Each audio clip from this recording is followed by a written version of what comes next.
Thank you so much to all. எனக்கு 1000 subscriber இவ்வளோ சீக்கிரம் வரணும்னு நான் நினைக்கல. Thank you so much. இப்போ நம்ம கேக் கட் பண்ணி செலிப்ரேட் பண்ணலாம்.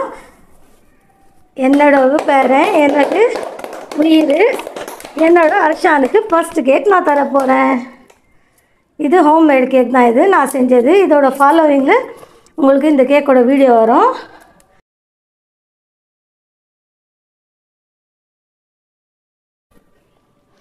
Thank you to all.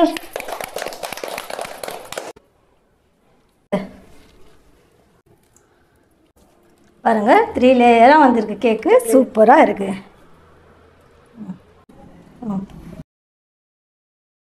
இப்போ பாருங்கள் ஃப்ரெண்ட்ஸ், இந்த வீடியோக்கு அடுத்தது நான் இந்த கேக் எப்படி செஞ்சேன்னு சொல்லிட்டு வீடியோ போட்டிருக்கேன். அந்த வீடியோவில் வந்து நான் லாஸ்ட் வீடியோக்குள்ளே இங்கே ஒரு வாட்டி நான் 2 கொஷின் கேட்டிருக்கேன். அந்த கொஷினுக்கு நீங்கள் ஆன்சர் பண்ணிங்கன்னா ஃபஸ்ட்டு ப்ரைஸ் வந்து லாஸ்ட் டைம் கொடுத்தது மாதிரி ஸ்மார்ட் வாட்ச் கொடுக்க போகிறேன்.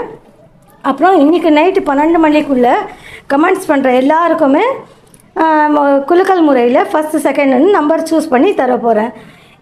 வீடியோவை ஸ்கிப் பண்ணாமல் பாருங்கள், பார்த்துட்டு கமெண்ட் பண்ணுங்கள். வழக்கம் போல் எனக்கு சப்போர்ட் பண்ணுங்கள்.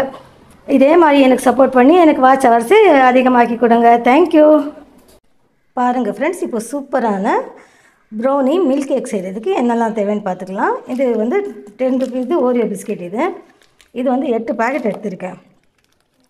அப்புறம் வந்து 16 பிரெட் ஸ்லைஸ் வந்து எட்ஜஸ் எல்லாம் கட் பண்ணிவிட்டு மிக்சியில் பவுடர் பண்ணி வச்சுருக்கேன். அப்புறம் 2 கப் வந்து சுகரு, அதுவும் மிக்சியில் பவுடர் பண்ணி வச்சுருக்கேன்.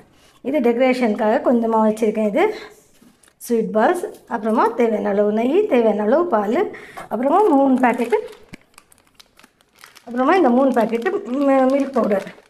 அமுலியா 10 ருபீஸ் பேக்கெட் 3 வச்சுருக்கேன். வாங்க எப்படி செய்யுதுன்னு பார்க்கலாம். பாருங்கள், இந்த பிஸ்கெட்டை கட் பண்ணிவிட்டு நம்ம எல்லாம் ஃபஸ்ட்டு நம்ம ஒரு பவுலில் மாற்றிக்கலாம். பாருங்கள் ஃப்ரெண்ட்ஸ், எல்லா பிஸ்கெட்டுமே நம்ம பிரித்து போட்டாச்சு. இப்போ இந்த மாதிரி பிஸ்கெட் மட்டும் தனியாக எடுத்துகிட்டு நம்ம இந்த க்ரீமை வந்து ஒரு பக்கம் நம்ம சேவ் பண்ணி வச்சுக்கலாம். திரும்ப இந்த பிஸ்கெட் மட்டும் இதில் போட்டுக்கலாம். அதே மாதிரி இருக்கிற க்ரீமெல்லாம் தனியாக சேவ் பண்ணிவிட்டு ஒன்லி பிஸ்கெட் மட்டும் நம்ம மிக்ஸி ஜாரில் போட்டுவிட்டு இதை பவுடர் பண்ணிடலாம். பாருங்கள் ஃப்ரெண்ட்ஸ், இந்த மாதிரி நம்ம ஒடிச்சு நம்ம சேர்த்துட்டு இதையும் பவுடர் பண்ணிவிட்டு உங்களுக்கு காட்டுறேன். பாருங்கள் ஃப்ரெண்ட்ஸ், ரொம்ப ஈஸியாகவே ரொம்ப சீக்கிரமாக நம்மளுக்கு சூப்பரான பவுடர் வந்துடுச்சு. பாருங்கள், சூப்பராக பவுடர் நம்ம ரெடி பண்ணியாச்சு. பாருங்கள் ஃப்ரெண்ட்ஸ், ஆல்ரெடி நம்ம பிஸ்கெட்லேருந்து நம்ம எடுத்து வச்ச க்ரீமை வந்து மிக்ஸி ஜாரில் சேர்த்துக்கலாம். மொத்த க்ரீமை சேர்த்துட்டு இது ஒரு லேயராக நம்ம ஃபார்ம் பண்ண போகிறோம். பாருங்கள், இது வந்து டபுள் பாயில்னு சொல்லுவாங்க. இந்த சாக்லேட்டெல்லாம் பிரித்து போட்டு நம்ம சுடு தண்ணியில் வச்சோம்னா இந்த மாதிரி மெல்ட் ஆகிடும். அந்த சாக்லேட் தான், இது நார்மல் சாக்லேட் தான். ஆனால் இது ஃபாரின்லேருந்து எங்கள் பொண்ணு எடுத்துகிட்டு வந்த சாக்லேட். இது நீங்கள் எந்த சாக்லேட் வேணாலும் இப்படி பண்ணுங்கள். நான் வந்து நேம் எழுதுறதுக்காக இந்த மாதிரி கோன் ஒன்று பண்ணிவிட்டு அந்த பேலன்ஸ் இதில் போட்டு வச்சுருக்கேன். இதில் வந்து 2 ஸ்பூன் மட்டும் பால் சேர்த்து இதை நம்ம ஃபைனல் நம்ம கிரைண்ட் பண்ணிக்கலாம். க்ரீம் மாதிரி வந்துடும். பாருங்கள், 2 ஸ்பூன் பால் சேர்த்து கொஞ்சமாக சாக்லேட் சேர்த்து நான் இதை கிரைண்ட் பண்ண போகிறேன். பாருங்கள், பிஸ்கெட் க்ரீமும் 2-3 சாக்லேட் இருக்கும், அதை சேர்த்து நம்ம இந்த மாதிரி க்ரீம் மாதிரி பண்ணிட்டோம். இது ஒரு லேயராக நம்ம ஃபார்ம் பண்ணலான்னு சொல்லிவிட்டு இதை அப்படியே ஒரு பவுலில் மாற்றிக்கிறேன். பாருங்கள், க்ரீம் வந்து பண்ணி இது நம்ம வச்சிடலாம் ஒரு பக்கம் இருக்கட்டும் அப்படியே. அப்புறமா நம்ம ஸ்டெப் பை ஸ்டெப் என்ன ஃபாலோ பண்ணுறதுன்னு நான் உங்களுக்கு காட்டுறேன். அப்புறமா ஆஸ் யூஸ்வல் நான் எப்போ சொல்கிற மாதிரி பெரிய இதில் வச்சு நம்ம மாவு பிசைஞ்சிக்கலாம்.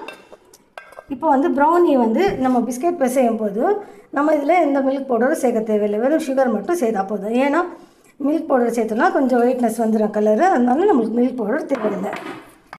பாருங்கள், இந்த பிஸ்கெட்டில் வந்து நம்ம தேவையான அளவு 1/3 நம்ம சுகர் சேர்த்துக்கலாம். சுகர் சேர்த்துட்டு நெய், இப்போ 1 ஸ்பூன் நெய் சேர்த்துட்டு பாருங்கள், இந்த நெய் சேர்த்தோன்னா நம்மளுக்கு கொஞ்சம் க்ரீமியாகவும் இருக்கும், அப்புறம் டேஸ்ட்டாகவும் இருக்கும். அதனால் கொஞ்சமாக நெய் சேர்க்குறேன். சேர்த்துட்டு இப்போது தேவையான அளவு ரொம்ப கம்மி தான் பால் தேவைப்படும். பாருங்கள், ஒரு 2-3 ஸ்பூன் மட்டும் போட்டு நம்ம பிசைஞ்சு பார்க்கலாம். இந்த டோ வந்து சப்பாத்தி மாவு அளவுக்கு டைட்டாக இருக்கணும். நம்ம கொஞ்சம் லூஸாக பண்ணிடக்கூடாது, கொஞ்சம் டைட்டாக இருக்கணும். நம்ம பிசைஞ்சு எடுத்துக்கலாம். பாருங்கள், இப்படி நல்லா மிக்ஸ் பண்ணிகிட்டு இருக்கேன். நல்லா மிக்ஸ் பண்ணிவிட்டு இதில் தேவையானாலும் கொஞ்சம் கொஞ்சமாக பால் சேர்த்து, ரொம்ப நம்ம பால் ஒரே வாட்டி சேர்க்கக்கூடாது. கொஞ்சம் கொஞ்சமாக பால் கழித்து நல்லா டைட் டோவாக நம்ம செஞ்சுக்கலாம். பாருங்கள் ஃப்ரெண்ட்ஸ், சப்பாத்தி மாவு மாதிரி நம்ம நல்லா டைட் டோவாக நம்ம பிசைஞ்சிட்டோம். பாருங்கள், நெய் சேர்த்ததுனால நல்லா ஷைனிங் ஃபுல்லாக இருக்குது. இது அப்படியே வந்து வச்சுட்டு அப்புறமா இந்த ஒயிட் நம்ம பிசைஞ்சிக்கலாம். ப்ரெட்டை நம்ம பிசைஞ்சு எடுத்துக்கலாம். பாருங்கள், நான் இதில் ஏன் நான் வந்து மில்க் பவுடர் சேர்க்கலன்னு சொன்னால், ப்ரௌனி கேக்குனால இந்த டார்க்காக ப்ரௌனாக இருந்தால் சூப்பராக இருக்கும்னு சொல்லிட்டு சேர்க்கல. ஆல்ரெடி ஓரியோ பிஸ்கெட்லேயே வந்து கோகோ பவுடர்லாம் போட்டிருப்பாங்க. ஸோ அது ரொம்ப சும்மாவே டேஸ்ட்டாக இருக்கும். அதனால் வெறும் மில்க்கும் சுகர் பவுடர் மட்டும் செஞ்சு இந்த மாதிரி டோ பண்ணி வச்சுருக்கேன். இப்போ என்னமோ ப்ரெட்டோட டோ செஞ்சுக்கலாம். பாருங்கள், இப்போ நம்ம ஆல்ரெடி எடுத்து வச்சு 16 பீஸ் ப்ரெட்டோட இது நம்ம இது பவுடர் பண்ணி வச்சுருக்கோம். ப்ரெட் க்ரம்ஸ் பண்ணி வச்சுருக்கோம். ரொம்ப ஃப்ரெஷ்ஷான ப்ரெட்டு. இது பாருங்கள் எவ்வளோ சூப்பராக இருக்குது. இதே மாதிரி ஃப்ரெஷ்ஷான ப்ரெட்டில் செஞ்சிங்கன்னா கடையில் வாங்கி சாப்பிட்ற மாதிரியே இருக்கும். அவ்வளோ டேஸ்ட்டு சூப்பராக இருக்கும். நம்ம நிறைய வாட்டி செஞ்சுருக்கோம். அதனால தான் சொல்லிட்டு இருக்கேன். இப்போ வந்து இந்த ப்ரெட்டுக்கு தேவையான அளவு நான் சர்க்கரை சேர்த்துக்கிறேன். 1/3 இருக்கணும். 4 பாகம் வந்து ப்ரெட் இருக்குன்னா 1 பாகம் சர்க்கரை இருக்கணும். அந்த ரேஷியோவில் நான் சேர்க்குறேன். இப்போ மில்க் பவுடரும் கட் பண்ணி சேர்த்துக்கலாம். பாருங்கள், மில்க் பவுடர் கட் பண்ணியாச்சு. நான் 3 பாக்கெட்டும் சேர்த்துக்கிறேன். இந்த மில்க் பவுடர் சேர்க்குறதுனால டேஸ்ட்டு சூப்பராக இருக்கும். லோ பட்ஜெட்லேயே நம்மளுக்கு சூப்பரான கேக் ரெடி ஆகிடும். கண்டிப்பாக மில்க் இந்த பவுடரும் எல்லா கடையிலும் ஈஸியாக அவைலபிளாக இருக்கும். இல்லைன்னா நீங்கள் ஆர்டர் பண்ணால் கூட வீட்டில் எடுத்துகிட்டு வந்து கொடுத்துருவாங்க. இப்போ நம்ம வந்து ஃபஸ்ட்டு நம்ம நல்லா இதை மிக்ஸ் பண்ணிக்கலாம். மிக்ஸ் பண்ணதுக்கப்புறம் இதுலேயும் வந்து ஒரு 2-3 ஸ்பூன் பால் தான் பிடிக்கும். ஏன்னா ஆல்ரெடி ப்ரெட்டு ஃப்ரெஷ்ஷாக இருக்குது. நம்மளுக்கு 2-3 ஸ்பூன் பால் தான் பிடிக்கும். அது பால் போட்டு இதுவும் வந்து சப்பாத்தி மாவு அளவுக்கு நம்ம டைட்டாக செஞ்சுக்கணும். இப்போ இந்த மீதி இருக்கிற நெய் 2 ஸ்பூன் இருக்கும். இதுவும் இதில் சேர்த்துக்கிறேன். பாருங்கள், இப்போ வந்து ஸ்பூனில் தான் எடுத்து போடுறேன். மில்க் நிறைய தேவைப்படாது. ஸ்பூனில் எடுத்து கொஞ்சம் கொஞ்சமாக போட்டு தான் பிசைய போகிறேன். பாருங்கள், ரொம்ப ஈஸியாக ரொம்ப சிம்பிளாக பிசைஞ்சிடலாம். நம்மளுக்கு பிஸ்கெட்டுக்கு பால் கொஞ்சம் நிறைய பிடிச்சிது. இதுக்கு வந்து ஒரு 3-4 ஸ்பூன் இருந்தாலே இது கரெக்டாகிடும். பிஸ்கெட் வந்து ட்ரையாக இருந்ததுனால கொஞ்சம் பால் நிறைய பிடிச்சிது. இப்போ இது பாருங்கள், இதுக்கு இலக்கும் போது அவ்வளோ சுமணமாக இருக்குது.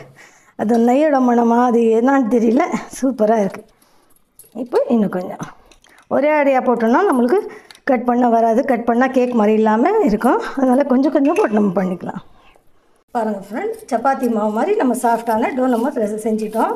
இது அப்படியே ஒரு பக்கம் இருக்கட்டும். இது செகண்ட் லேயர் தான் போடுறோம். ஃபஸ்ட் லேயர் வந்து நம்மளுக்கு ப்ரௌனி தான் வச்சுக்கலாம். இது அப்படியே எடுத்து வச்சிடலாம். பாருங்கள் ஃப்ரெண்ட்ஸ், இப்போ வந்து நான் ஃபஸ்ட்டு ப்ரௌனியோட டோ செஞ்சு வச்சுருந்தேன். அதை ஒரு பிளாஸ்டிக்கில் வச்சுருக்கேன். இப்போ கொஞ்சம் நம்ம ரொம்ப மெலிசாக இல்லாமல் ரொம்ப ரவுண்ட் ஷேப்பில் நம்ம திரட்டிக்கலாம். இப்போ வந்து நான் ஸ்கொயர் பண்ணல, ரவுண்ட் தான் பண்ண போகிறேன். பாருங்கள் ஃப்ரெண்ட்ஸ், நான் இந்த திக்னஸில் நான் இதை வந்து ரவுண்டாக நான் திரட்டி வச்சுருக்கேன். இது அப்படியே ஒரு பக்கம் இருக்கட்டும். இப்போ நம்ம ப்ரெட்டையும் சேம் வந்து அதே ரவுண்டில் நம்ம திரட்டிக்கலாம். இது கொஞ்சம் அதிகமாக இருக்கிறதுனால கொஞ்சம் திக்னஸ் அதிகமாக வரும். வித்தவுட் குக்கிங் வந்து இவ்வளோ டேஸ்ட்டான கேக் யாராலையும் செய்ய முடியாது. நீங்கள் ஒரு வாட்டி செஞ்சு பார்த்துட்டு நீங்கள் அசத்துங்க. இப்போ இதுவும் திரட்டியாச்சு. இது ஒரு பக்கம் அப்படியே எடுக்கட்டும். இப்போ நம்ம கேக்கு நம்ம செட் பண்ணலாம். இந்த பிளேட்டில் தான் செட் பண்ண போகிறோம். ஸோ இந்த பிளேட்டில் வச்சு நான் உங்களுக்கு காட்டிடுறேன். இப்போ இந்த ப்ரௌனி கேக்கை நம்ம பண்ணியாச்சு. இப்போ இதில் நம்ம ஆல்ரெடி நம்ம பிஸ்கெட்டில் எடுத்த க்ரீமும் சாக்லேட் போட்டு நம்ம வந்து இதை நம்ம மிக்ஸி ஜாரில் ரெடி பண்ணி வச்சுருந்தோம்.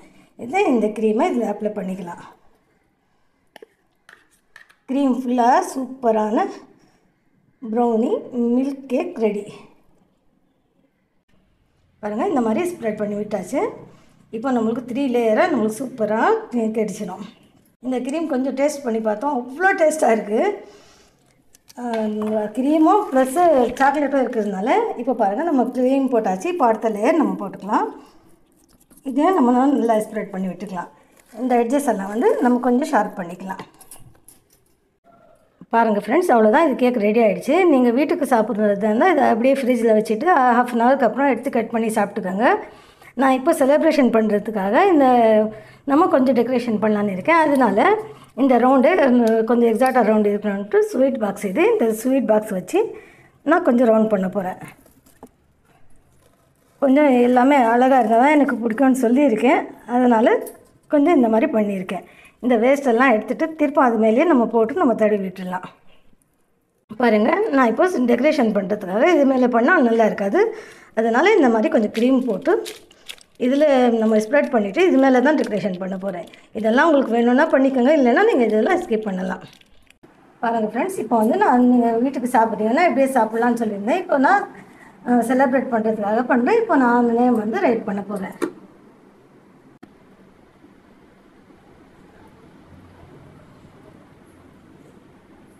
பாருங்கள் ஃப்ரெண்ட்ஸ், என்னோடய ரேட்டிங்கில் 1000 சப்ஸ்கிரைபர் தேங்க்ஸ்ன்னு எழுதிட்டேன். இப்போ வந்து இதை எப்படி பிளெயினாக விடாமல் இந்த சுகர் பால்ஸை வச்சு டெக்கரேட் பண்ண போகிறேன்.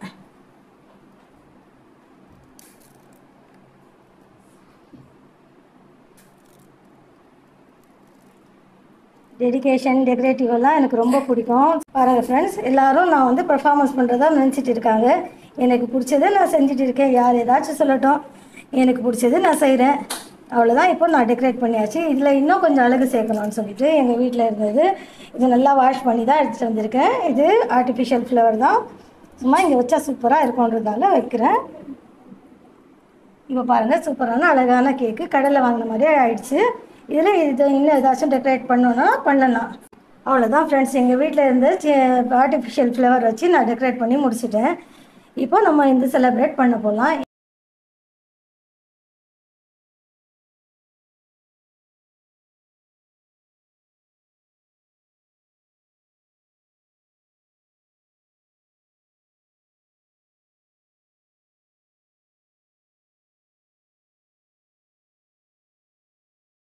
அதுக்கு முன்னாடி நான் இந்த 1000 சப்ஸ்கிரைபர் வந்து செலிப்ரேட்டிங் பண்ணுறதுனால இதில் வந்து ரொம்ப ரொம்ப சிம்பிளான ஒரு கேள்வி கேட்க போகிறேன். அந்த கேள்விக்கு நீங்கள் கமெண்ட் பண்ணிங்கன்னா, ஃபஸ்ட்டு கமெண்ட் பண்ணுற ஒருத்தருக்கு மட்டும் ஸ்மார்ட் வாட்சும், அடுத்ததாக கமெண்ட் பண்ணுற எல்லாரும் பேரும் குலுக்கல் முறையில் தேர்ந்தெடுத்து 10 பேருக்கு மட்டும் பிடிச்சிருந்தா லைக் பண்ணிட்டோம். அப்புறமா எல்லாருக்குமே நைட்டு 12 மணிக்குள்ள கமெண்ட் பண்ணுற எல்லாருக்குமே ஆறுதல் பெருசு அளிக்க போகிறேன். கேள்வி என்னன்னா, ஹெர்பல் ஹேர் ஆயில் வீடியோ போட்டிருக்கேன். அந்த வீடியோ வந்து எத்தனை வியூஸ் வந்துருக்குன்னு சொல்லிவிட்டு நீங்கள் சொன்னீங்கன்னா இன்ஷா அல்லாஹ் என்னோடய கிஃப்ட்டு உங்களுக்கு கண்டிப்பாக உண்டு.